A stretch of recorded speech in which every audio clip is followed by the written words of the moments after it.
أحييكم بتحية الإسلام تحية طيبة مباركة من عند الله يقول الناس سعادة ونقول عبادة قال الله تعالى في كتابه الكريم بعد أعوذ بالله من الشيطان الرجيم وإذا حييتم بتحية فحيوا بأحسن منها أو ردوها إن الله كان على كل شيء حسيبا. السلام عليكم ورحمة الله وبركاته. الفاتحة.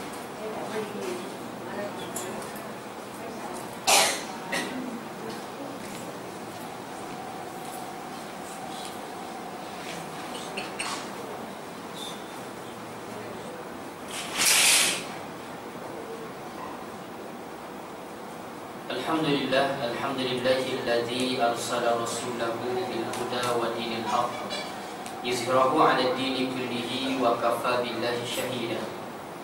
قال الله تعالى يا أيها الذين آمنوا اتقوا الله حق تقاته ولا تموتن إلا وأنتم مسلمون. صدق الله العظيم. Alhamdulillah, marilah sama-sama kita panjatkan kesyukuran pada Allah. Allah Ta'ala masih lagi panjangkan umur kita, masih lagi diberi kesempatan untuk sama-sama kita mengisi kehidupan kita ini dengan amal baik. Moga-moga tuan-tuan, puan, kekuatan dan ruang sebegini Allah Ta'ala berikan sampai ke akhir hayat kita insyaAllah. Tuan-tuan, bulan lepas kita tak ada, kita raya. Jadi insyaAllah hari ini kita bincangkan satu kisah dalam Al-Quran.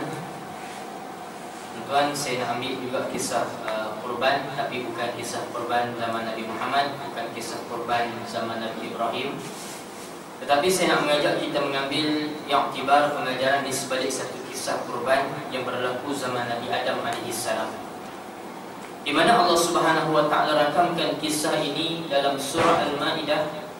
Surah Al-Maidah juzuk yang ke-6, surah ini surah yang ke-5, ayat yang ke-27.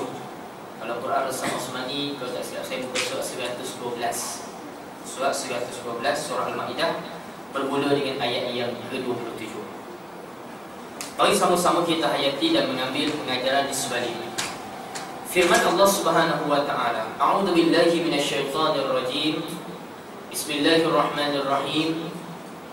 وَاتْلُ عَلَيْهِمْ نَبَأَ ابْنَيْ آدَمَ بِالْحَقِّ إِذْ قَرَّبَا قُرْبَانًا فَتُقُبِّلَ مِنْ أَحَدِهِمَا وَلَمْ يَتَقَبَّلْ مِنَ الْآخَرِ قَالَ لَأَقْتُلَنَّكَ قَالَ إِنَّمَا يَتَقَبَّلُ اللَّهُ مِنَ الْمُتَّقِينَ لَئِنْ بَسَطْتَ إِلَيَّ يَدَكَ لِتَقْتُلَنِي مَا أَنَا بِبَاسِطٍ يَدِيَ إِلَيْكَ لِأَقْتُلَكَ إِنِّي أَخَافُ اللَّهَ رَبَّ الْعَالَمِينَ إني أريد أن تبوء بإثمي وإثمك فتكون من أصحاب النار وذلك جزاء الظالمين فطوعت له نفسه قتل أخيه فقتله فأصبح من الخاسرين فبعث الله غرابا يبحث في الأرض ليريه كيف يواري سوءة أخيه قال يا ويلتى أعجزت أن أكون مثل هذا الغراب فأواري سوءة أخي فأصبح من النادمين. صدق الله العظيم. Tuan-tuan, ibu ayah sekalian, Allah Subhanahu Wa Taala kisahkan di sini, ceritakanlah kepada mereka kisah kedua putera, yakni kedua anak Nabi Adam AS, yang namanya tidak disebut di sini. Masyhurnya dalam tafsir disebut nama mereka ialah Habil dan juga Qabil. Jadi kisahkanlah, ceritakanlah kepada mereka kisah kedua orang anak Nabi Adam ini menurut yang sebenarnya. Ketika mana keduanya mempersembahkan kurban, maka diterima salah seorang daripada mereka berdua, yakni Habil, kurbannya diterima, dan tidak diterima daripada yang lain, yakni tidak diterima kurban daripada Qabil. Ia berkata, yakni Qabil berkata, aku pasti akan membunuh kamu. Berkata Habib, sesungguhnya Allah Ta'ala hanya menerima kurban daripada orang yang bertakwa. Sesungguhnya kalau kamu menggerakkan tanganmu kepadaku untuk membunuhku, aku sekali-kali tidak akan menggerakkan tanganku kepada kamu untuk membunuh kamu. Sesungguhnya aku takut kepada Allah, Tuhan sekalian alam. sungguhnya aku ingin agar kamu kembali dengan membawa dosa membunuhku dan dosamu sendiri, maka kamu akan menjadi penghuni neraka, dan demikian itulah pembalasan bagi orang-orang yang zalim.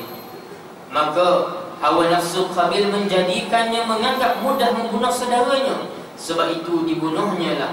Maka jadilah ia seorang di antara orang-orang yang merugi. Kemudian Allah Ta'ala menyuruh seekor burung gagak menggali-gali di bumi untuk memperlihatkan kepadanya, yakni kepada Qabil, bagaimana dia seharusnya menguburkan mayat saudaranya. Berkata Qabil kepada diri dia, aduhai celakalah aku, mengapa aku tidak mampu berbuat seperti burung gagak ini, lalu aku dapat menguburkan mayat saudaraku ini. Dari itu jadilah dia seorang di antara orang-orang yang menyesal.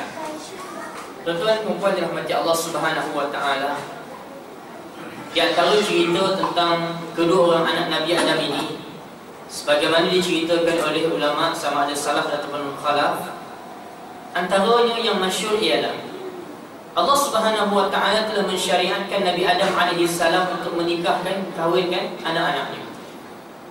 Tuan-tuan, kata ulama, setiap kali hamil, isteri Nabi Adam alaihi salam dapat anak kembar. Kembar sepasang. Lalu tuan-tuan yang saya hormati sekalian, Nabi Adam nak menikahkan anak perempuan pasangan kembar yang satu dengan pasangan kembar yang lain. Dia tak boleh kahwin dengan kembar sendiri, mesti bersilang, tukar-tukarlah. Namun tuan-tuan, apa yang dipandang oleh Qabil pada ketika itu ialah kembarnya lebih cantik, manakala kembar bagi Habil tidak cantik. Maka kalau dia nak dinikahkan dengan kembar pada Habil, yakni tuan-tuan, dia nikah dengan perempuan yang dilihatnya kurang cantik berbanding dengan kembarnya sendiri. Jadi dia nak, kalau boleh nak kahwin dengan kembarnya sendiri. Namun tuan-tuan dirahmati Allah Subhanahu wa taala, Nabi Adam alaihi salam menolak hal tersebut. Lalu riwayat ini menyebut Nabi Adam alaihi salam mencadangkan untuk mereka berdua mempersembahkan korban. Barang siapa yang korbannya diterima, wanita itu menjadi miliknya. Kemudian apa yang berlaku, korban Habil yang diterima, sedangkan korban yang dipersembahkan oleh Qabil tidak diterima. Ini satu pandangan. Adapun Ibnu Jarir menyebut tentang satu riwayat daripada Ibnu Abbas radhiyallahu anhu. Dalam riwayat ini disebut bahawa pada saat itu tidak terdapat orang miskin nak diberikan sedekah, melainkan tuan-tuan pada ketika itu korban dipersembahkan ialah untuk mendekatkan diri dengan Allah. Jadi tuan-tuan, mereka dua orang ni, Qabil dengan Habil ni, mereka kata sama mereka, bagaimana kalau kita mempersembahkan korban? Kalau seorang yang mempersembahkan korbannya, lalu korbannya diterima oleh Allah, maka akan datang api yang akan memakan korban tersebut. Adapun sebaliknya, kalaulah korban itu tidak diterima, api itu akan terpadam. Jadi tuan-tuan, dari sudut latar belakangnya, Habil ini seorang pengembala. Adapun Qabil ini seorang petani. Jadi tuan-tuan, masing-masing mempersembahkan apa yang ada. Jadi syariat pada ketika itu taklah macam kita yang dikorbankan hanya binatang al-an'am saja yang ada syarat-syaratnya. Tuan-tuan, mereka mempersembahkan korbannya. Habib mempersembahkan binatang ternaknya. Diriwayatkan kata kibash, yang mana kibash yang terbaik, gemuknya, sihatnya, yang baiklah kita kata, yang terbaik. Tetapi Qabil mempersembahkan hasil tanamannya dalam makanan, tetapi hasil tanamannya kurang kualiti, kurang elok. Tuan-tuan, macam itulah juga ibarat kita tuan-tuan. Kalau kita buat kerana terpaksa, kita buat lebih kurang je. Tapi orang yang buat dengan penuh ketakwaan tuan-tuan, dia akan buat yang terbaik. Qabil mempersembahkan korban dengan keterpaksaan, adapun Habil mempersembahkan korban dengan penuh ketakwaan. Jadi tuan-tuan, bila begitu Allah Ta'ala terima korban daripada Habil, datangnya api yang memakan korban tersebut. Tuan-tuan, bila korban Habil diterima tetapi korban daripada Qabil tidak diterima, timbul pula dalam hati Qabil, takkanlah nanti kalau kamu Habil jalan di tengah orang ramai, orang tahu bahawa korban kamu diterima, korban aku tak diterima, orang akan memandang kamu lebih baik pada aku. Jadi timbul kedengkian dalam hati dia, maka dia berazam dia nak membunuh Habil. Jadi tuan-tuan yang saya hormati sekalian, Habil kata, apa salah aku? Sesungguhnya Allah Ta'ala menerima daripada orang yang persembahkan suatu itu dengan penuh ketakwaan. Tuan-tuan yang saya hormati sekalian, Habil tak salah. Dan dalam ayat itu juga menjadi pengajaran kepada kita bahawa dalam soal amalan kehidupan kita, tuan-tuan, amal soleh kita, sama ada korban yang kita buat dulu, yang akan datang dan sebagainya, ibadah yang kita buat mesti dibuat dengan penuh ketakwaan, bukan buat lebih kurangnya. Orang yang buat ibadah dengan penuh ketakwaan, pasti dan pasti dia akan melaksanakan ibadah itu dengan cara yang terbaik.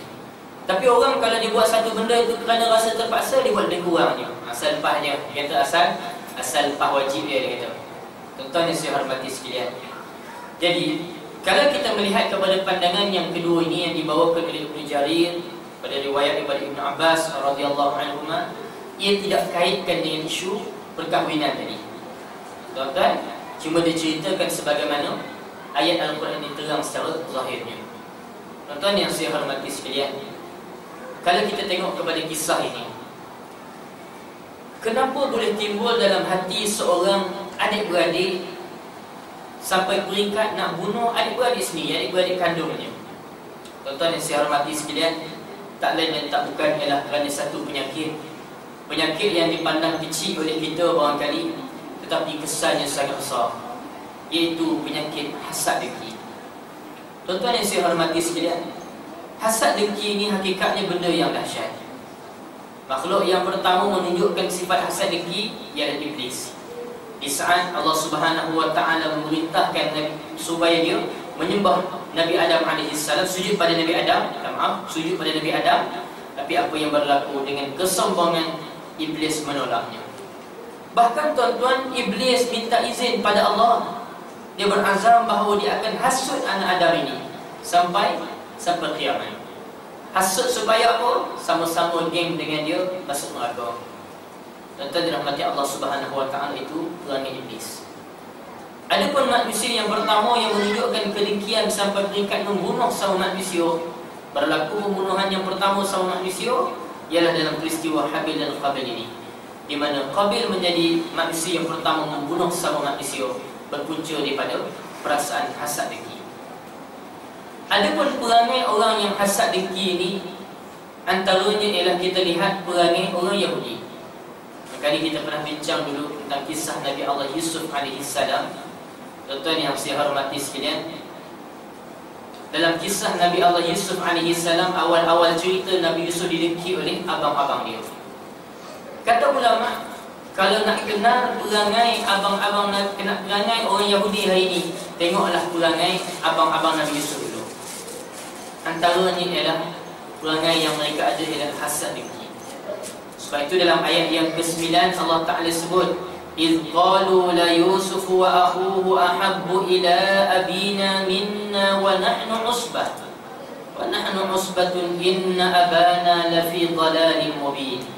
Semasa abang-abang Nabi Yusuf duduk sama mereka membincangkan tentang bahawa Yusuf dan juga saudaranya lebih dikasihi oleh ayah kita berbanding dengan diri kita, sedangkan kita adalah golongan yang kuat, kata mereka.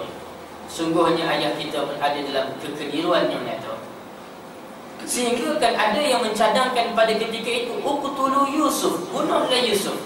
Tuan-tuan, penyakit hasad dengki yang ada pada abang-abang Nabi Yusuf sampai hati keluar daripada mulut mereka cadangan untuk membunuh Nabi Yusuf. Takdir Allah, Nabi Yusuf diselamatkan oleh Allah. Antaranya asbab ada di kalangan mereka bagi pandangan, qala qailun minhum la taqtulu Yusuf. Ada di kalangan salah seorang di kalangan mereka kata, janganlah bunuh Yusuf. Tetapi mereka dicadangkan, campaklah Nabi Yusuf dalam perigi.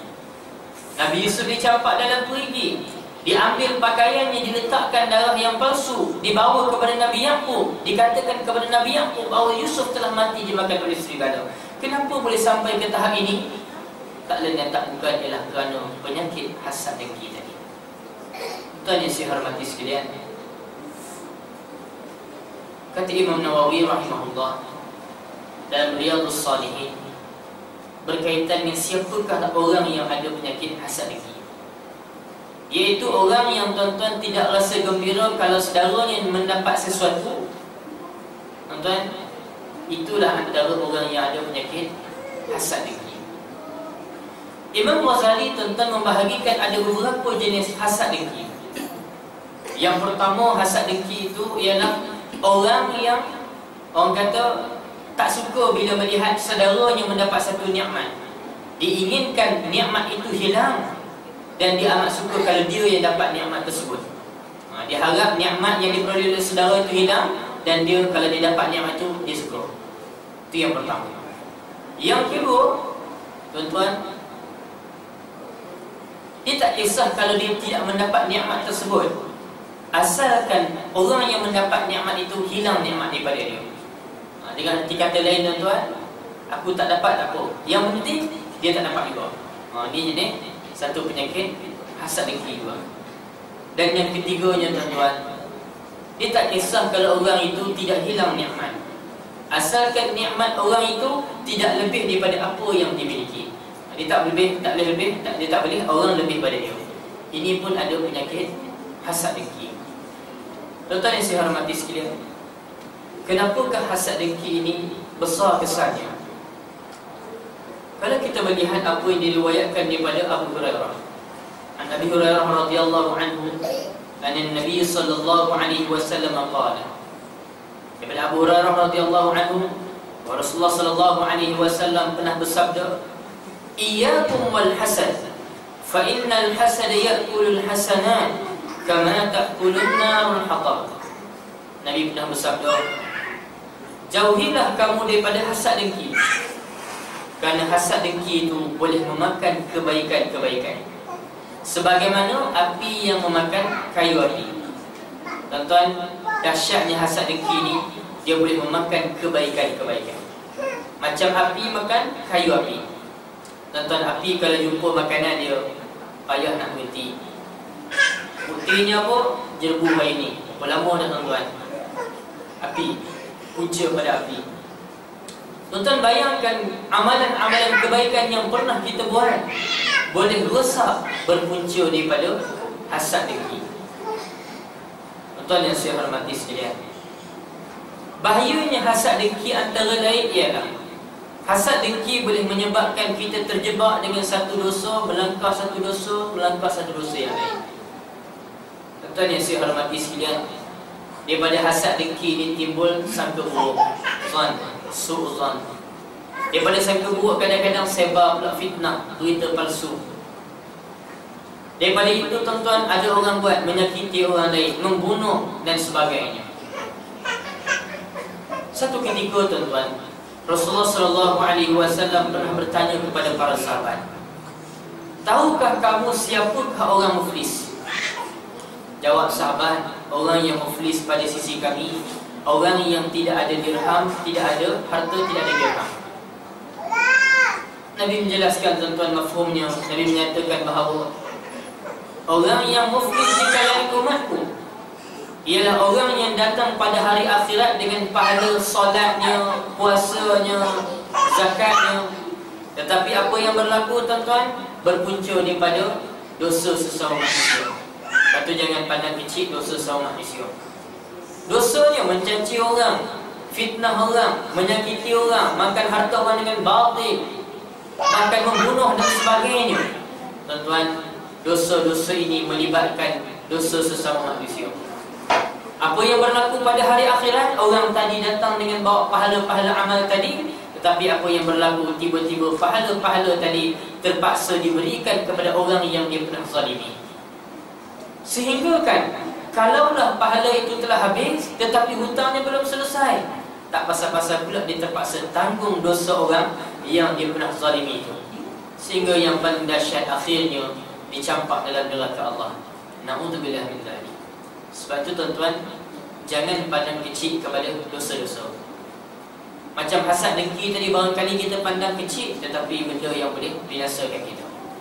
Alhamdulillah, kita dijaga diri kita daripada dosa-dosa besar, alhamdulillah. Tapi kadang-kadang kita kurang berhati-hati dengan benda yang kita pandang kecil, tapi boleh binasakan kita. Perumpamaannya, tuan-tuan, cuba tengok kita dengan binatang-binatang. Rimau contohnya, cucu balik kampung, naik motor dengan tok wan dia, atuk dia, lalu dekat hutan, ditanya atuk dia, atuk, kat sini ada rimau ke tidak? Marah atuk dia, jangan sebut, dia kata nanti keluar. Sebut pun tak boleh, rimau ni. Marah atuk dia. Tapi tuan-tuan, kalau kita cek berapakah statistik kes kematian rakyat Malaysia pada tahun 2014 yang berpunca daripada rimau? Angka ni sikit. Ialah memang rimau pun sikit, kita kata.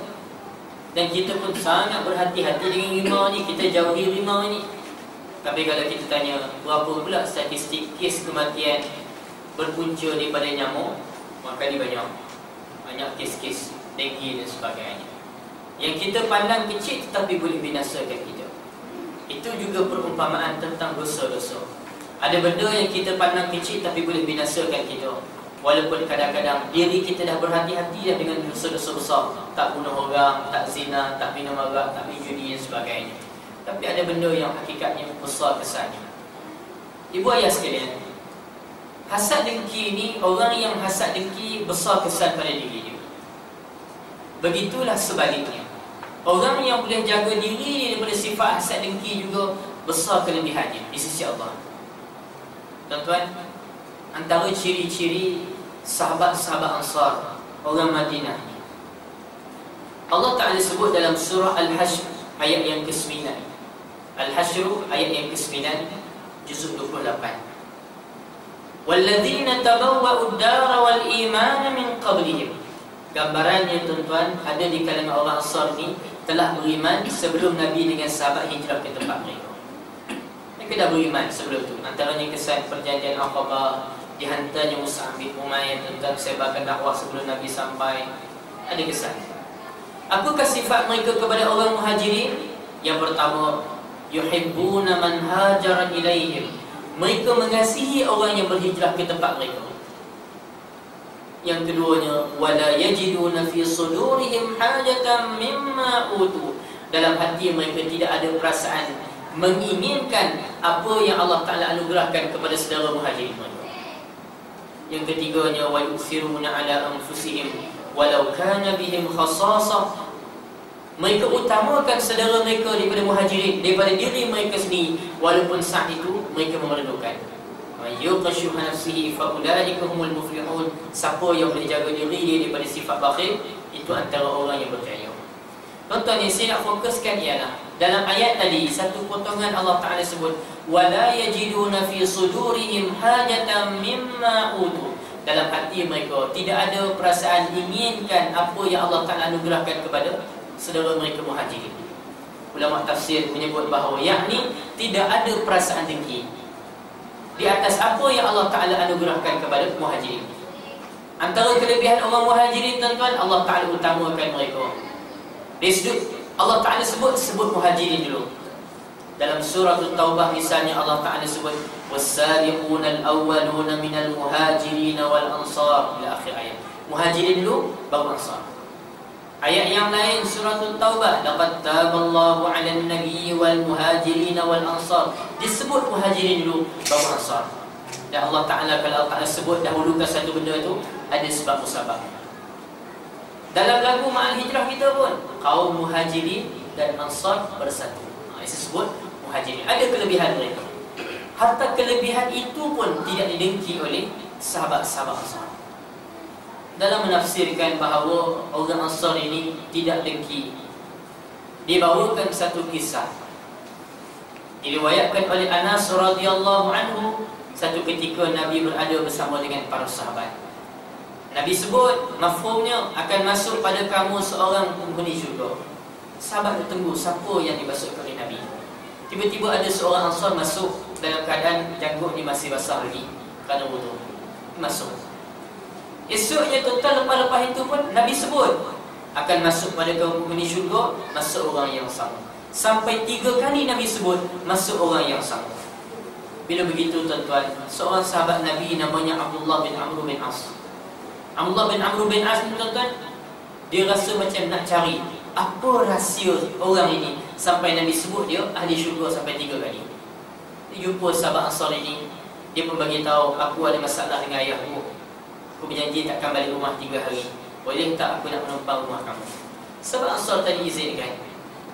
Abdullah bin Amr berada di rumah sahabat Ansar tadi, duk cari-cari apa amalan istimewa sahabat Ansar tadi. Tapi apa yang dilihat, tuan-tuan, dia rasa macam biasa je, kan? Jadi sahabat ini dia tak cakap melainkan benda yang baik. Amalan lain biasa je. Hatta qiyamul lail pun masa itu dia lihat tak bangun. Tak bangun solat malam, tetapi kalau dia terjaga dia akan zikir sampai waktu subuh. Jadi setelah Abdullah bin Amr bin As tengok macam biasa je, tak ada yang special, yang pelik-pelik. Setelah 3 hari Abdullah bin Amr bin As pun cerita, sebenarnya antara aku dengan ayahku tak ada masalah pun. Cumanya aku pernah dengar Nabi sebut tentang 3 kali akan masuk pada kamu seorang penghuni syurga, dan setiap kali Nabi sebut kamu masuk. Jadi aku nak cari apakah rahsia amalan kamu ni. Tapi kata sahabat Ansar tadi, tak ada apa melainkan apa yang kamu lihat, itulah. Cumanya disebut dalam hati dia tidak pernah terlintas nak menipu orang Islam. Bahkan dalam hatinya tidak pernah ada perasaan dengki di atas apa yang Allah Ta'ala anugerahkan pada orang lain.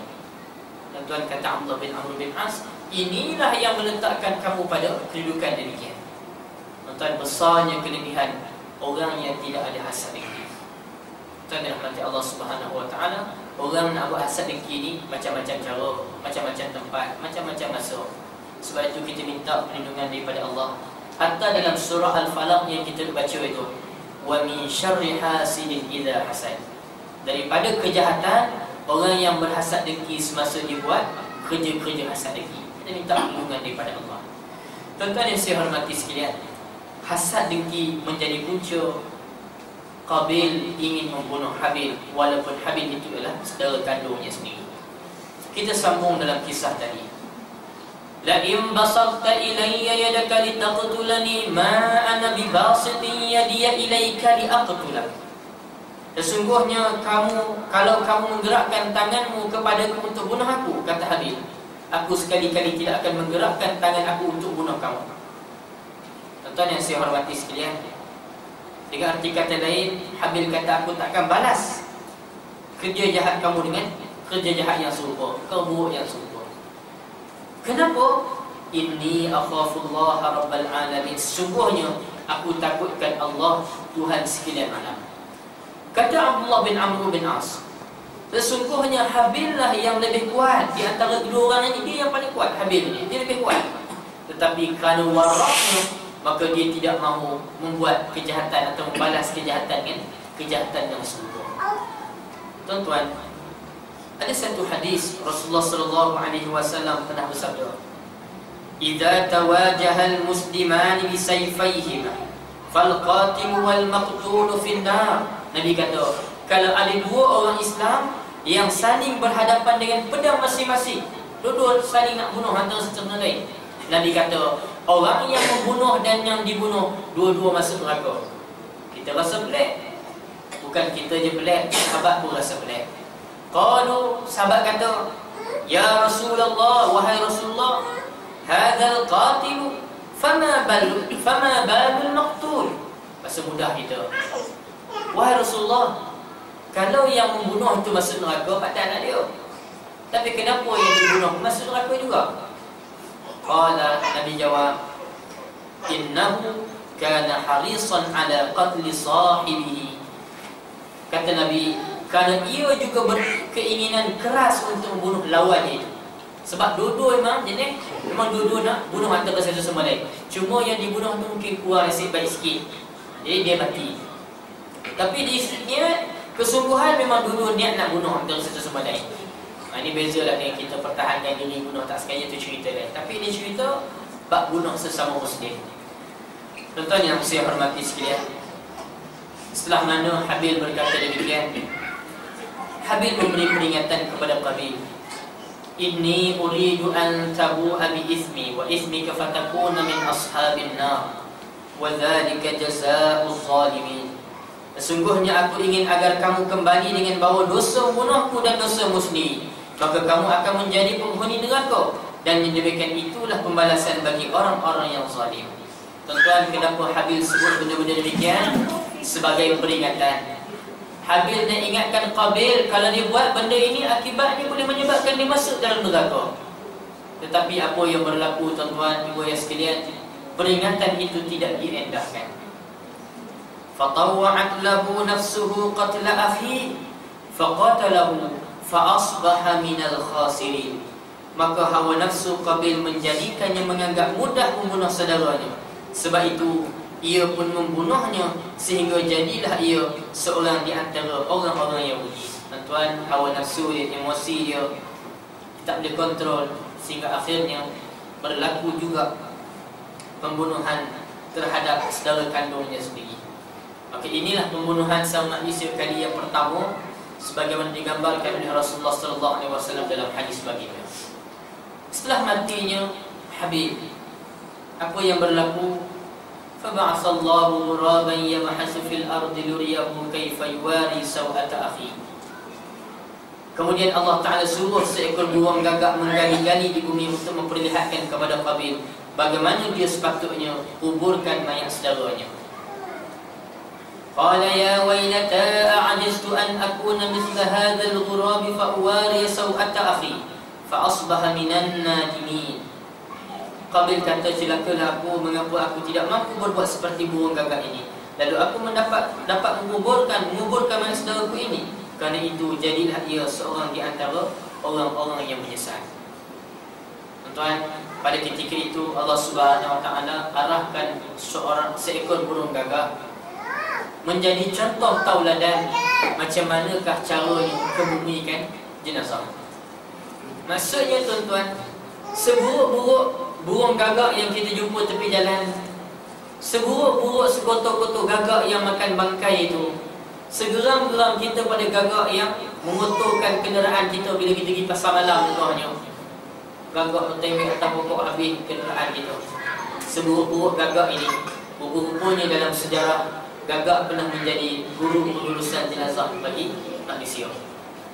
Tuan, kita buat kursus jenazah tuan. Dalam sejarah guru pengurusan jenazah burung gagak rupanya. Lepas tu tuan-tuan, walaupun kita ini kita ambil pengajaran Allah Ta'ala sebut laqad khalaqnal insana fi ahsani taqwim. Kata Allah, sesungguhnya aku ciptakan manusia di sebaik-baik ciptaan. Walaupun kita sebaik-baik ciptaan, tetapi tuan-tuan percayalah, Allah Ta'ala tidak menciptakan makhluk-makhluk yang lain ini sia-sia.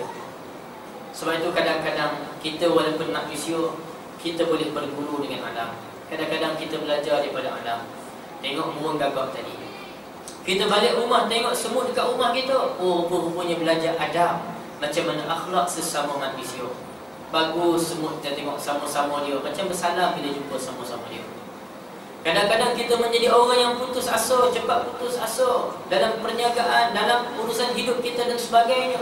Kadang-kadang kita tengok makhluk-makhluk yang lain jadi motivasi pada kita. Kita tengok burung, bayangkan burung, dia hantar tidak ada tangan, dia gunakan paruh dia buat sarang, ambil daun kering satu. Akhirnya jadi satu sarang burung yang cantik, jatuh ke tanah, manusia ambil jual RM10, RM15. Tapi asal usul dia, Masya Allah, kita pun tak boleh bayang macam mana kesungguhan burung itu. Tawakal seekor burung boleh tinggalkan anaknya, tak ada bibit-bibit apa dah, kan? Cari makanan, akhirnya balik suap makanan kepada anak dia. Baca tuan-tuan, kadang-kadang alam ini menjadi guru pada kita. Bahkan banyak kita boleh ambil pengajaran daripada makhluk-makhluk Allah sekeliling kita. Contoh yang lain, Rasulullah SAW pernah bersabda, yang mana mafhumnya Nabi sebut, orang beriman seperti lebah. Orang beriman seperti lebah, kata Nabi. Apa sifat lebah? Dia makan benda yang baik dan diberikan kebaikan yang ada pada orang lain. Diberikan kebaikan pada orang lain. Lebah ni bagus kalau buat kerja secara berjamaah. Lebah ini pakar, kira juru ukur terbaik. Bila dia buat rumah, sarang dia bentuk pun bentuk cantik. Orang buat kajian, itu bentuk yang buruk. Kalau dia buatlah, kita kata sarang 4 penjuru ni, bila bercantum 4 penjuru ni, sikit pun tak lari, sama elok-elok saiznya, sama dengan elok. Walaupun lebah buat sarang tak guna pembaris. Lebah hanya hinggap tempat-tempat yang baik. Itulah orang beriman. Orang beriman hanya singgah pergi tempat-tempat yang baik. Tempat yang tak baik dia berlalu membersihkan diri dia. Kebaikan yang ada pada diri dia, madu yang ada pada dirinya diberikan manfaat kepada orang lain. Bukankah Rasulullah SAW pernah bersabda, khairun nas anfa'uhum linnas. Sebaik-baik manusia boleh bagi manfaat pada orang lain. Bayangkan tuan-tuan, daripada lebah tiba-tiba kita manusia dapat manfaatnya madu lebah. 1001 kebaikan pada madu lebah. Sehingga kan tuan-tuan, madu lebah antara madu kalau orang balik ke rumah, isteri tak marah. Madu lain belum tentu kan? Madu lebah insya-Allah tak marah. Tuan-tuan yang dirahmati Allah Subhanahu Wa Taala, banyak lagi makhluk-makhluk lain yang kadang-kadang menjadi guru pada manusia. Walaupun kadang-kadang kita pandang Allah, kenapalah makhluk ini ada, kita rasa menyampah. Contohnya cicak. Cuba tengok cicak tuan. Cicak kita rasa menyampah. Orang yang paling menyampah dengan cicak siak lah kan? Kalau kat masjid kan, siak lah, nak kena buang ke cicak dan sebagainya. Cicak, kadang-kadang orang kata boleh belajar motivasi hidup daripada cicak. Cuba tengok cicak. Cicak dia adalah binatang yang makhluk yang tidak ada sayap. Tapi tengok makanan dia. Makanan dia ialah serangga yang ada sayap. Tapi cicak tak pernah komplain, tidak pernah putus asa. Dia tengok, dia memanfaatkan kebaikan yang ada pada diri dia. Dia mungkin ada kekurangan, tetapi dia ada kelebihan yang lain. Tangan dia, kaki dia boleh merekat, lidahnya panjang. Itulah juga manusia. Kadang-kadang ada manusia yang berputus asa bila melihat kelemahan yang ada pada diri. Tapi sepatutnya dia belajar pada cicak. Di sebalik kelemahan, ada kelebihan yang lain yang perlu dimanfaatkan untuk meneruskan kehidupan.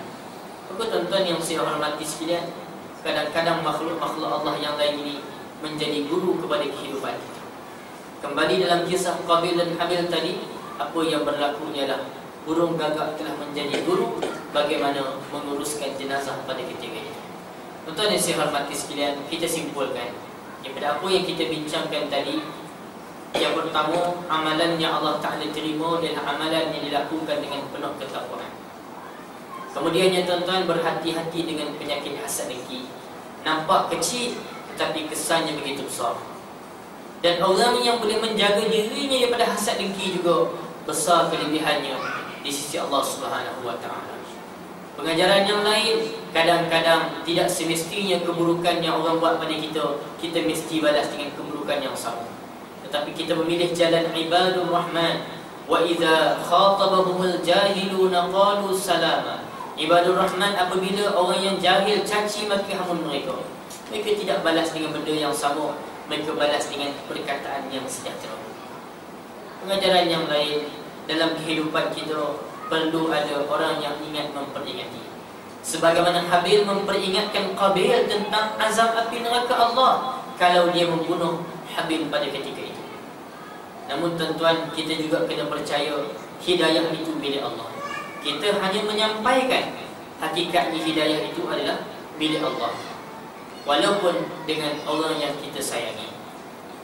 Pengajaran yang lain tadi kita sebut, walaupun kita adalah makhluk yang mulia, tetapi tuan-tuan, tidak salah kadang-kadang kita perlu berguru dengan anak. Dan kita imani dan kita yakini bahawa Allah Ta'ala tidak ciptakan sesuatu benda itu sia-sia semata-mata. Pasti dan pasti ada sebab musababnya. Cuma kelemahan kita menyebabkan kita tak tahu apakah kebaikan di sebalik ciptaan-ciptaan Allah Ta'ala itu sendiri. Jadi tuan-tuan yang saya hormati sekalian, saya kira cukup sekadar itu dulu yang kita bincangkan hari ini. Sebab kena bekerja ada kelas Isyak nanti. Jadi insyaAllah moga-moga ia menjadi pengajaran kepada diri saya sendiri dan juga kepada kita bersama. Yang baik itu daripada Allah, yang buruk, yang lemah, kelemahan diri saya sendiri. Hakikatnya kedua-duanya daripada Allah Subhanahu Wa Taala, disandarkan ke atas insan yang dhaif lagi ini. A'udzu billahi minasyaitonir rajim. Bismillahirrahmanirrahim. Alhamdulillahirabbil alamin wassalatu wassalamu ala asyrafil anbiya'i wal mursalin wa ala alihi washabbihi ajma'in. Allahumma ighfir lana dhunubana wa liwalidina warhamhum kama rabbawna shighara. Allahumma faqihna fid din wa 'allimna ta'wil waj'alna minal ulamaa'is salihin. Rabbana iftah bainana wa baina qaumina bil haqqi wa anta khairul fatihin. Rabbana atina fid dunya hasanah fil akhirati hasanah wa qina adzabannar. Walhamdulillahi rabbil alamin. Kita tangguh dengan tasbih kafarah dan suratul Asr. Subhanallah.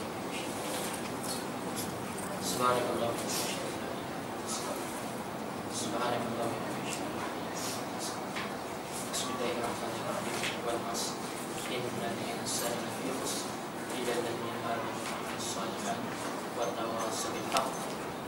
sabis. Assalamualaikum warahmatullahi wabarakatuh.